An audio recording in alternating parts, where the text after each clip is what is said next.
Your biggest weakness when it comes to your podcast might actually be your intelligence. All of the things that you've learned in your precious life probably served you well in the context of your interviews and the mic riffing that you do when you're hosting. But when it comes to that clever name you gave your podcast, it's probably not winning you as many audience members as you thought it would. This is a mindset I have fought against for years. Like, why should I have to dumb it down? The right people will get it. But what it boils down to is when you're trying to get the attention of your ideal audience, especially as our attention becomes ever more fractured, you have to make it absolutely effortless for them to find you and to know who you are and what you have to offer. They'll never have the chance to experience your wit and wisdom if the sign above your door doesn't offer a clear reason for them to come inside and to shop around and see what you have to offer.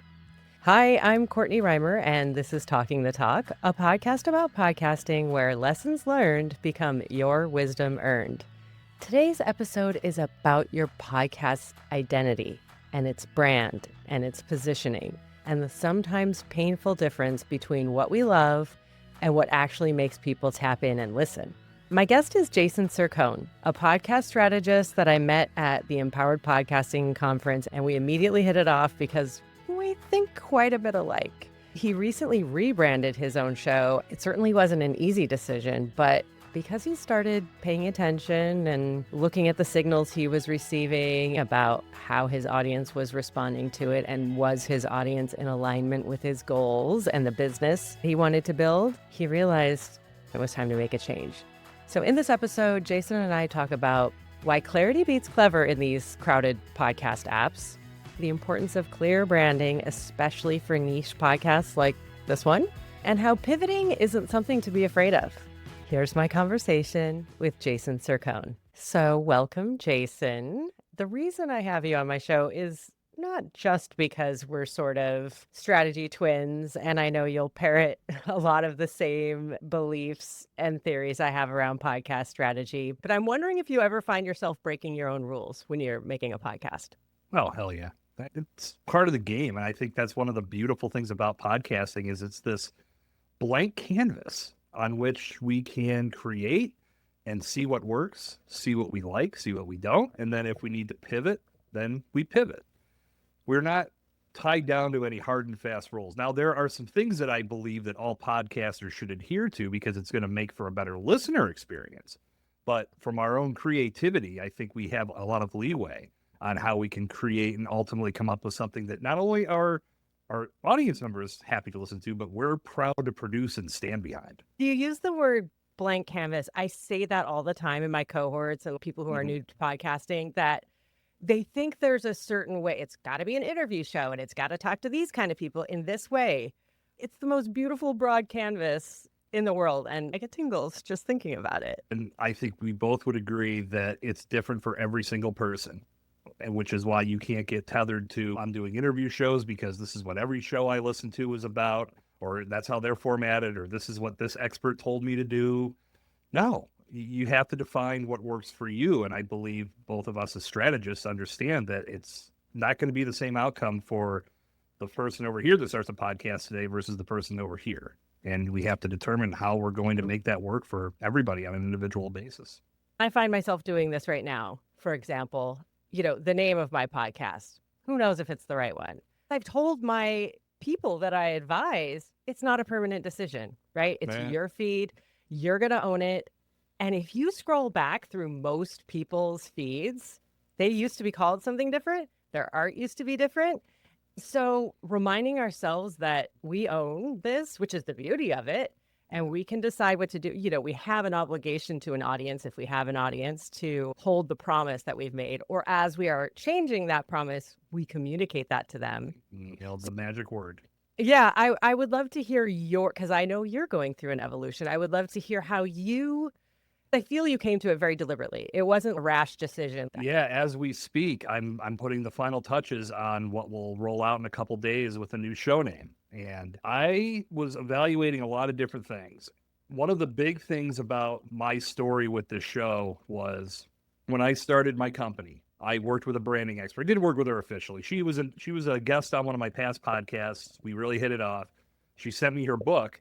Her book is about, and I should give her credit, her name's Alexandra Watkins. She's phenomenal. Her company's called Eat My Words. She's the person behind naming the Baconator at Wendy's. So Wow. she knows her stuff. And she sent me her book. When she sent it, I wasn't really in that rebrand mode yet, but once I got there a couple months later, picked up her book, couldn't put it down. Finished reading it over a weekend. And then I went back to the book and used it as a guide as I laid out all of the steps that she said you should put in place to come up with a good brand name. And I had landed on a couple that I thought would be good. And then it was, the more I said it, I just wasn't excited. And then one that I really got excited about was already taken. And then one day I was at the gym and I had my playlist going and a Rage Against the Machine song came on, one of my favorite bands. And it made me think, Bombtrack, that's a cool name. It wasn't the name of the song, but that's one of their songs. It wasn't the one I was listening to, but that was what inspired it. So I started thinking, and so I'm on the treadmill and I'm playing this through like Bombtrack Media. That sounds good. I really like the sound of that. It's got that explosive feel. And all of a sudden I'm like pulling all of these lessons and ideas that she said you should be thinking about. My first thought was, this name will be taken. I guarantee I get off this treadmill and I look it up and somebody's already going to have this. To my surprise, it was not taken. So I said, okay, I think I've got something here. I'm going to run with this. 10 seconds later, I kid you not, I said, oh my God, my podcast can be called Let's Blow This Up. Because it goes in, it's all in the theme and it's all fitting, it's explosive, yada, yada, yada. When I took this to her, she was my litmus test. I went to some friends and said, what do you think? They said, yeah, that sounds good. But I wanted her approval. She loved it. Loved everything about it. There's an episode on my show with her praising it, and she talks about how she now uses my brand as an example when she's teaching others about how to come up with a good sticky brand name. So did the name Let's Blow This Up fit my brand? Yes. Does it tell the story of what I do? Absolutely not. Doing podcast strategy, helping people in that world, I can't gain visibility with a podcast called Let's Blow This Up. It doesn't fit. No one's searching for that in hopes of finding podcast content and podcast guidance. And the more I was pushing through, I started playing with taglines and I started trying to do these different things. And I was like, this is not clicking. I'm missing something here. So I had it on the front of my mind to make this very big decision because I do love the name Let's Blow This Up. Don't get me wrong. I've been strong advocate for my brands or my podcast name and how it fits my brand. However, with where I want my business to go, I was thinking a change we might be in need of this sooner rather than later. So I said to myself, go to Podfest. You're going there anyway. Go to some of the breakout sessions that are talking about this subject. See what they say. See if they give any type of guidance or thoughts or anything that would make you say this is the right decision. The very first one I attended said it was all about being visible in the podcast apps when people search for terms in your demographic, in your world. Pair that with a coach that I've been following very closely through his newsletter and through social media. And I was like, that there it is. Wow. This has to happen. And so I made it like that day. I started making notes and plans about what can I do to roll this out when I get home. And here we are. Are you going to tell me the name yet? Oh yeah, it's called Podcasting Strategy Simplified. Well, there you go. It's to the point. Right, like on the nose. It gives a person, you look at that name and say, okay, this is what I'm getting when I listen to the show. And that's how the content will be built. And I'm not going to call it a mistake. I'm not going to say what I did to start was a mistake. But I think I probably cost myself a lot of traction that I could have gained had I started off with that name. And it's almost like counterintuitive to what we talk about with strategy. These are things that I was so sold on that name that I don't think I ever even considered anything else. But I probably should have. But that's okay. I feel that, again, going back to what we said when we kicked off here, we're in a space where we can make pivots and we make some changes. And I don't have millions of listeners. In fact, I never will, because I have a very niche topic that I don't need to have the world to show up and listen to.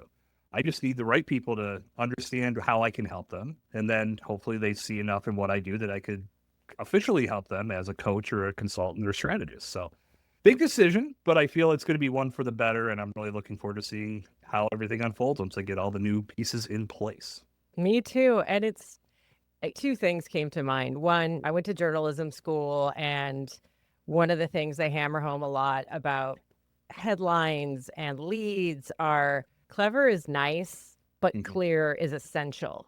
When someone's scrolling through the app or social media or whatever it is, looking for their next listen or watch, whatever format you're in, they don't have time for clever to put it together. For example, my last name is pronounced Reimer. Most people look at it and think Reamer. And I was thinking of putting in LinkedIn like a Beastie Boy, because all of their raps rhyme. And this woman, I adore her. We had just met. She had just given a keynote. Shout out to conferences. We met at a conference. We love conferences. More on that in a sec. Yes. The way she introduced herself, Christina Flynn, will name you too. Christina with a K. And I was like, oh, that imprints it in your memory, right? And you don't have to think about it. And I swear this ties to branding because you just have to know like that. And so I was like a Beastie Boy. And isn't that so clever? Because, the Beastie Boys always rhyme their lyrics. And my name is Reimer. Yeah, this is great. Meanwhile, they're thinking, what, she's a rap star? So Christina is like, no, that's too much. People are not going to sit with their thumb scrolling and think. So my whole point as a counterpoint was, so you mentioned taglines. Taglines aren't the first thing you see. Sure, once you're in the door, once the person has decided to listen, then you can have a tagline that further clarifies the promise of the title. Yeah. But you first have to get them in the door. And so my story is, I decided to make a podcast after resisting it and after making them for other people for decades, based on, again, a conference. I was at Amy Nelson's The Gathering, which is, for lack of a better term, content-forward entrepreneurs, women entrepreneurs. My mentor, Maggie Murphy, will also get a shout out. It was my boss at Audible for a bit. She came and watched me give my talk, and I have this line where I'm like, I'm a shoeless cobbler. I've made podcasts for Meghan Markle and did it for years at Audible. I don't have one of my own. You should trust me anyway. And she was like, great talk, but you can't say that shoeless cobbler thing anymore. And it can't be true. That cannot be the case. You need your podcast. I was like, who has time? And I can't do that. And I'm too busy. And I was like, wait a second. To your point about simplified, right? Like you and I probably have these frameworks that we share with people that say, yes, podcasting can fit into your life. Here's how. Yeah. But I couldn't figure it out for myself. I was like, what's time? It's called talking the talk because basically what my mentor's message to me was, you can't keep just talking the talk. You have to walk the walk. Yeah. It requires a little bit. We'll see. I'm hoping the talk part, this is also on a thing I want to ask you about. One thing I say to my clients, people I advise on strategy, when they're making their art, their cover art, I'm like, please don't put a microphone on it. Everyone puts a microphone on their podcast art. Yes. Right? Microphone and the sound wave. They don't make you stand out anymore. They make you blend in.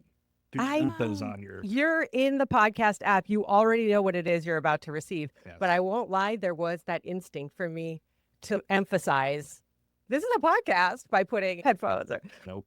The words do more work. And I'll one-up you on that. Yeah. The word podcast, I don't think that's necessary anymore. I've been arguing that for a long time, and some people are just adamant that you have to have that to distinguish it. And it's like, people are finding this information in a podcast app, so I don't care how dumb they are. They're going to know that they're finding a podcast, and if they find it anywhere else, does it matter? You just want them to find it. If they land in a podcast app or they find it on your website, and your podcast should absolutely be tied to your website, they found you. That's what matters. So, like, I mean, the one that really just jumps out at me was called the Podcast About Something Podcast. It's over here from the Department of Redundancy Department. Yeah. Why do we need it twice? Exactly. And the thing is, we have such limited space. And this is another thing I do with clients is they'll have a designer or they'll make their own. And it's this huge resolution on their screen. And I have them always put it in situ with a mosaic of others to see, A, what it'll look like at a small resolution, and B, in context of others. And I think that's so important. If you're going to waste, you have 200 pixels to work with or whatever, you're going to waste 100 of those with the word podcast. Yeah. Missed opportunity to 100%. Say something. Yeah. There's so many things to consider, which is why I lead with strategy. And I think that there are a lot of items that come up for a brand new podcaster. Courtney, you're an exception because you've been helping in this arena for years. But someone that has never gone down this road, I've been asked the question, what would you do differently? One of those general, if you could go back in time type of things. And the first thing I say is I would find a strategist or a consultant or somebody I could throw money at and tell me how to do this better right off the start versus let me just see what I can figure out on my own. Now, granted, there's resources out there that can help you, but if someone could sit with you and literally break down all of the items they effed up in the past so you don't have to. They walked so you can run. That's amazing. And it's a huge time saver. So I'm not shilling for me to be that person for anybody, but I think that's something to consider when you're launching a podcast. You don't know what you don't know. Sure. And you there's no don't shame in that, but it's better to get some knowledge on some of those basic things that might trip you up because they're easily avoidable if you know that the landmine is there. And then you can focus on the big things that are ultimately going to help you grow. What are the analogies? You wouldn't just ask ChatGPT how to be a surgeon and then go perform brain surgery. We're not doing that. In every other profession or skill, you have someone help teach you how to do it. Yeah. So yeah, I'm with you. What do people come to you with most? What's the door that opens where they're like, Jason, I want to make a podcast, but I don't know X. What's the thing? The biggest thing that I've encountered, I believe that to me, I've always, at least recently, the most logical comparison I've made is years ago, people would say, you should write a book. And everyone, oh yeah, you're right. I know so much about this. I should write a book. Now people say you should start a podcast. And that is way more accessible and a lot less of a lift. But when they don't know what they don't know, I think most people come into this saying, I'll start a podcast. And then the world will fall at my feet and my bank account will fill up and overflow with riches. And I'll be doing the backstroke and all my money like Scrooge McDuck. And it could not be anywhere further from that potential scenario, especially if you have not built any kind of audience yet.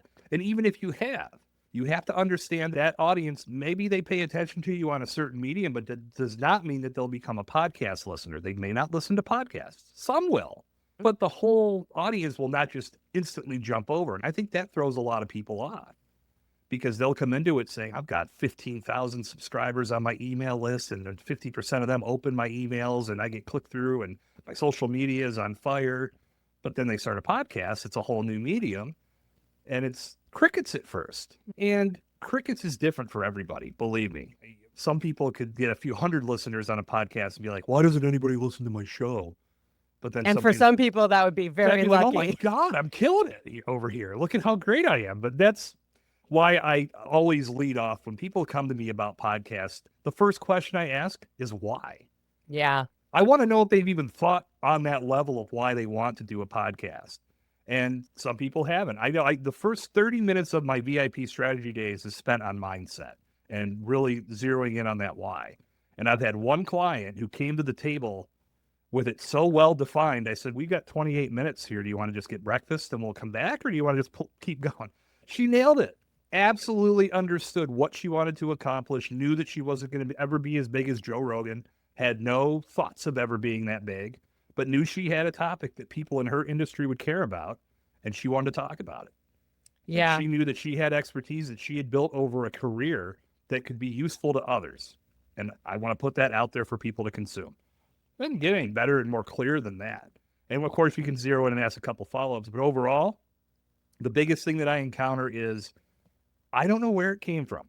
I think there's just a lot of guru bullshit out there that feeds this narrative that this is easy. Yeah.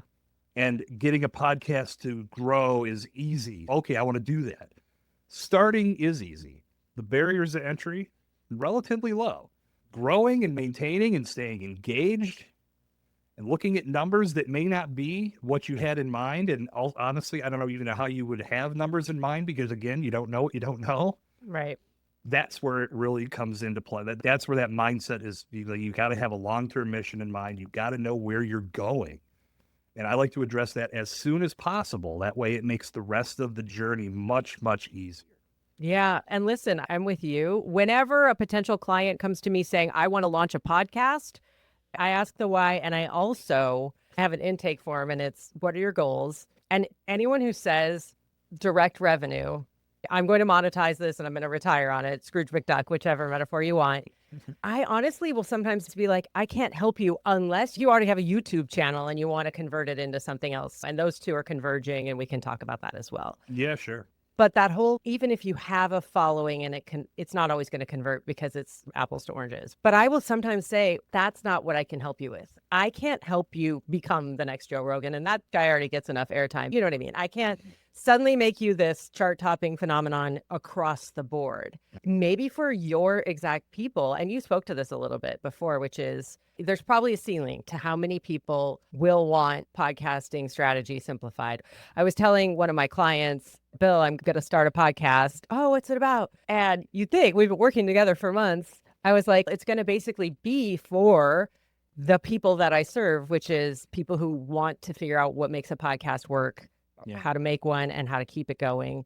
And basically that. And he was like, isn't that really niche? I'm like, Bill, have you not been listening? Yes, niche is, that's the whole point. But let's talk about monetization. I think some of our clientele might be slightly different. I could be wrong, but I used to be like, no, if you want to make direct green dollars from your podcast, I don't want to have you have any illusions that's working with me is going to bring you that. Yeah. But with the advent of subscriptions and this mindset shift of, I want to support creators in the same way I would pay a subscription fee to Netflix or the New York Times. Yeah. What do you think? Is that something that's meaningful to a first-time podcaster? I think the most important thing to understand is you were dancing around it for sure. It's different for everybody. Monetization could mean something as simple as, I'll use my show as an example as I'm doing this rebrand. I set up a Buy Me a Coffee account. And I'm going to put a link in there basically. And I'm not going to talk about it every episode. It's just going to be there in the show notes. If you found today's episode useful or it was a tip that helped you do something, you want to kick me $5 to say thank you, here it is. I'm not going to drive myself like, hey, you got to support me, give me money. No, it's there. Leave the tip if you'd like to. That's monetization. Yep. It may not be much. It's not going to change the game, but shows, in my mind, it's a gauge of this person actually was able to take the advice I was giving and apply it. Now I can take that information. Let's say I put out an episode that was so great, I got $50 in tips. Just use that as a round number. Oh my God, this meant something to a handful of people. I'm going to capitalize on that by using more episodes to talk about this subject. It's also a metric. It's not just... Yeah, because you don't get a lot of that type of metric from the stats that podcast platforms give you. Yeah. But when it comes to monetization, to simplify this whole thing, since that's my thing here, what do you want that monetization to be? And that's how you have to build your show. If you want to do ads and revenue, ads and sponsors and generate revenue that way, that's a longer road. And you have to understand how that system works. Sponsors can be gained on a number of different levels based on how you pitch to a potential sponsor. And you could go to them with no episodes done and say, this is what I'm building. It's in the arena that you also play in. These are people you talk to. Would you like to grow with me? I would like you to be my sponsor. I would like to start small. And as my audience grows, we can talk about the next level of your investment. But to start off, I would only charge you X, and you would be part of my newsletter, my social media strategy. You would really be all in on what I'm doing. To get ads inserted that are going to actually pay you, you've got to have thousands of listeners because it's based on the old radio model of the CPM, the cost per mil or cost per milli, however you want to say it. So every 1,000 downloads, depending on the agreement you've worked out with that company, you'll get paid XYZ. So let's say every 1,000 downloads, you're getting $20. Okay, well, how many downloads do you have? If you've only got a handful, even if you don't have 1,000, then what's the point of pursuing that angle? I know my instruction on this is a little differently because I mostly work with companies that have a product or service or course or something, coaching, consulting, something they can sell. That's the monetization to me. You're going to make more money selling your product, your service, than you ever would trying to generate money through advertising. Then as you grow, you could potentially say, my show has helped me bring X amount of clients in. That might be something that a potential sponsor sees value in. But from the start, you have to be realistic about it. You can't just think because you're pressing record and you're starting a show where you talk about your industry plus you drink bourbon while you do it, that you're breaking any ground.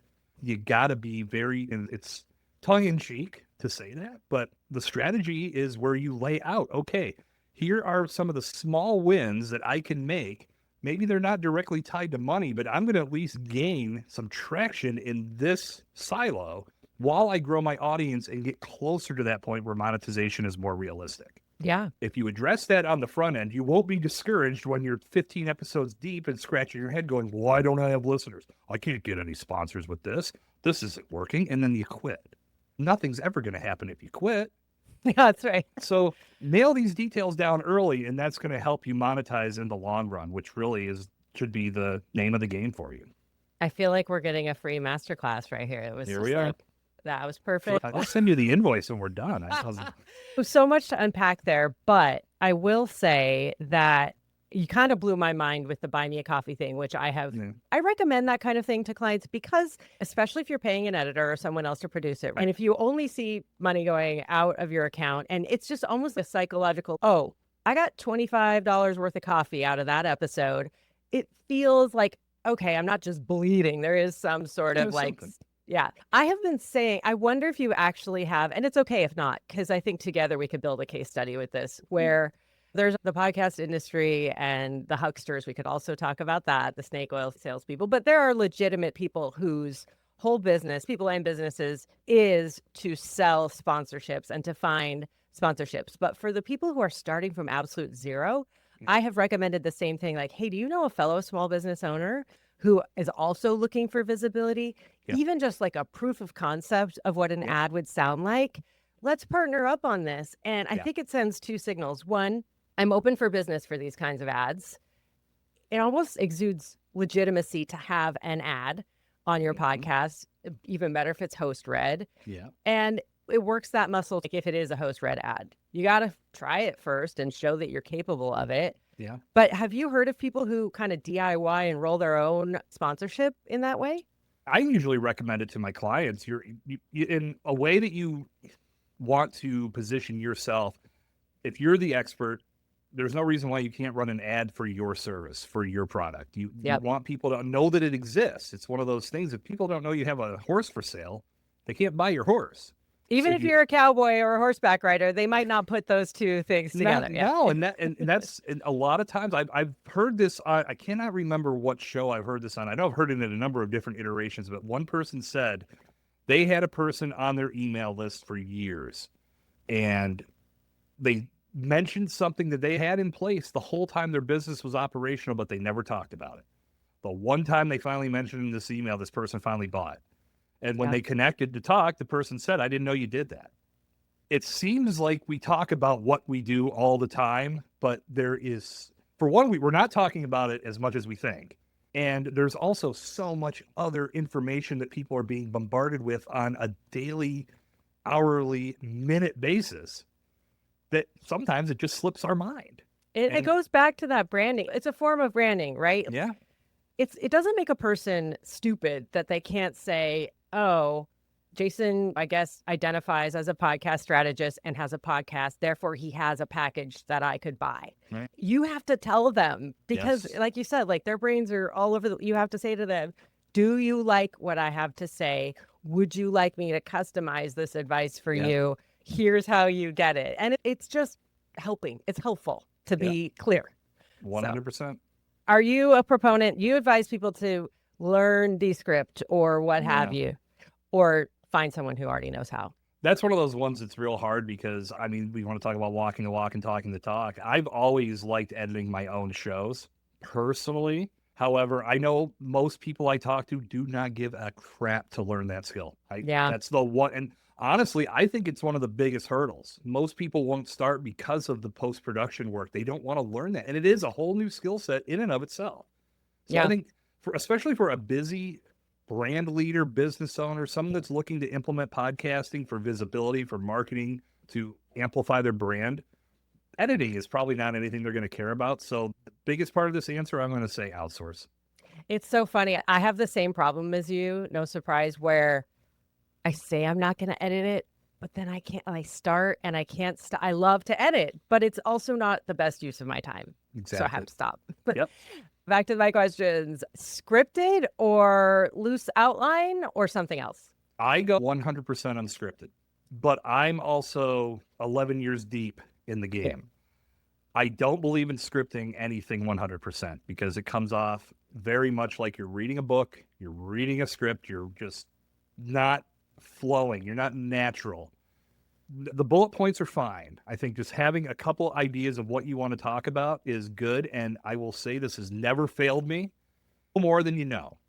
And talk about what you know more than you believe. And I've challenged many of my clients when we went to that first episode, once we had their strategy laid out and we had everything ready to go. They knew what they wanted to talk about.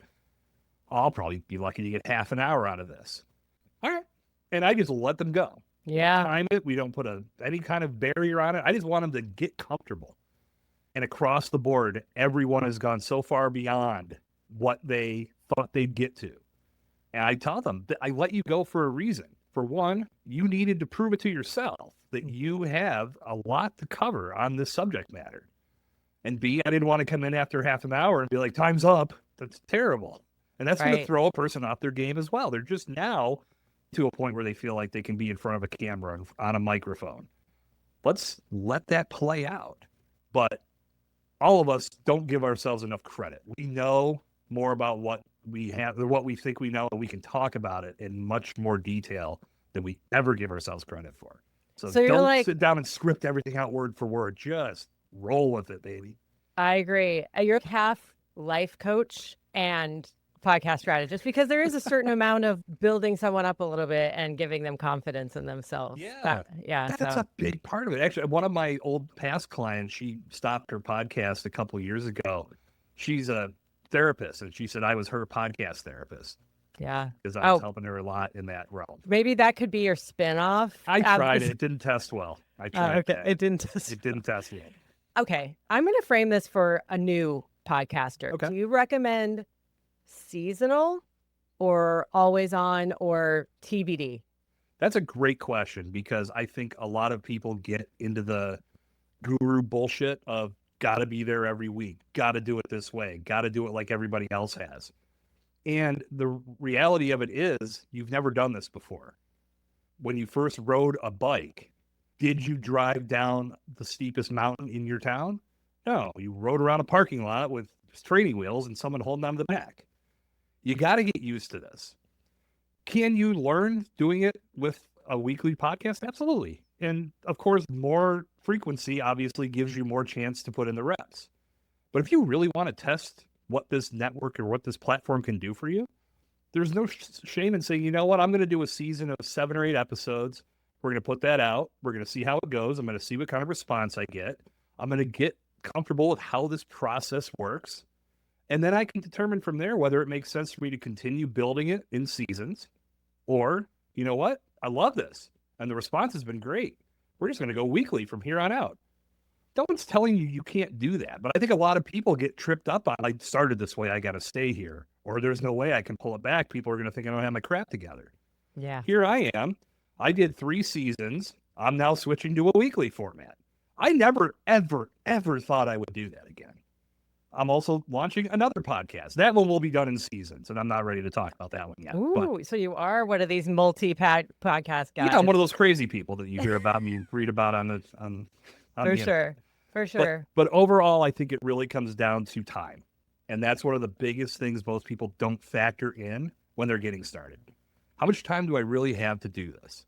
If you've got all the time in the world, it behooves you to do something where you can go weekly or maybe even more than once a week.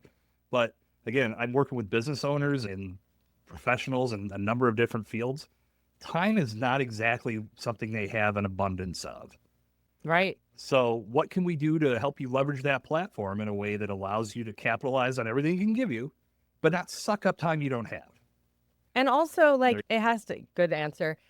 I always say your biggest competition, both in terms of audience and stamina and sustainability, is time. Yeah. But also, I can't help but be a little bit cheesy and life coachy myself. Joy. Let's say you commit to a season and it is not bringing you any joy. It's okay. People aren't thinking about you as much as you think they are. Absolutely true. So Courtney goes and she does 8 episodes of a season and then wait, never mind. I prefer being on the other side of that's okay. You tried it. It didn't bring you joy. Life's too short. That's right. All right. More questions for you. I'm going to skip ahead to the fill in the blanks. AI in podcasting is a tool if you're using it right, but it should never be something that's hosting your show ever. That's just slop on another level. I would say AI is complicated, right? Because there's like a love-hate with it. Yeah, the tools that are in place can help production and help trim some time off what you have to invest into making your show. But I mean, I've seen people that are using an AI host. Podcasting is all about organic conversation. That's always been my take on it. If you're going to start removing the human element from podcasting, then it's no longer a podcast. Stop it. Okay, here's another big one. Podcasting right now feels... Oh boy, that's a good one. I feel like it's at one of those weird junctures of it's defined itself, but there's still room to add to the definition because we're 20 some years into what podcasting started off as, but it's nowhere near what it was 20 some years ago. Audio feeds are, yes, available through RSS, but they're so much more accessible now than they ever were back in the day. But video is now adding so many new layers to the equation that I feel that you can't get married to one or the other. And there's a lot of people that have been in podcasting since the early days that were just like video. No video. But I look at it almost like radio and television. When the new technology was available to us, people didn't just abandon the other. They found a way to implement both into their lives. So this video feature is big. The audio feature, to me, in my opinion, will never go away because audio can be consumed in a passive nature. You can do it on the train, in the car, while you're walking, while you're at the gym, you name it. And if you don't want to do that when you're out and about, you have the video option. So you can do that as well. So a lot of benefits to that. Podcasting at its best is... untouchable. And Nice. I say that for a number of reasons because not only do you have this great audio tool or audio thing that you created for someone to consume, if you do it right, you've got something that you can repurpose time and time again for a number of different reasons, a number of different needs. So you could check off a lot of boxes if you do this right. And that I'll go back to the strategy part. Developing that in the beginning will help in the long run, but it's untouchable if you do this right. I agree. Jason, my strategy twin, I am so thankful you could be on my show, and I cannot wait to see your new brand for your show. Thank you so much for being here. Thanks for having me, Courtney. It was a lot of fun. What I can't stop thinking about since my conversation with Jason Cercone, apart from the fact that I have the words podcast and podcasting in my cover art, is how being clever and having a way with words makes you an excellent podcast host and interviewer. But it can be to your detriment if it shows up a little too much in your titles. It also makes you a missed opportunity for your ideal audience if they just scroll right past. As someone who for years took pride in not following the pack, it's a lesson I have to keep learning over and over again, which is conventions are there for a reason. Formulas work. It doesn't mean you have to be formulaic, but there's a reason why there are certain best practices for everything, including podcast titles. And while pivots can be very, very scary, Jason is a perfect example of how to make a very intentional, informed decision to evolve so that your show grows as you do. And as the industry continues to grow exponentially, as the audience continues to grow. Apart from being jealous of how Jason totally nailed it with his podcast title, let's see what we can take away from his brand evolution, all right? Whether you're just noodling on a podcast idea or haven't even landed on a title yet, or you've been doing this for some time, ask yourself, if your ideal audience scrolled upon your show today and saw only the title, would it stop their thumb in its tracks? Would they immediately know what they're getting? Or would it be, to borrow a term from comedy, a thinker because it takes a minute to land with the audience? If so, you might want to rethink it. At the rate people's thumbs are trained to scroll nowadays, you don't have a minute for it to land. You're lucky if you even get a fraction of a second. Let me know what you took away from my conversation with Jason Cercone, whose podcast, in case you missed it, is now called Podcasting Strategy Simplified. Drop me an email at Courtney@soundsgreatstrategy.com. That's really my email, Courtney@soundsgreatstrategy.com. I'd love to hear from you. This is Courtney Reimer. Thanks for listening to me and Jason Cercone talking the talk. Glad you found us.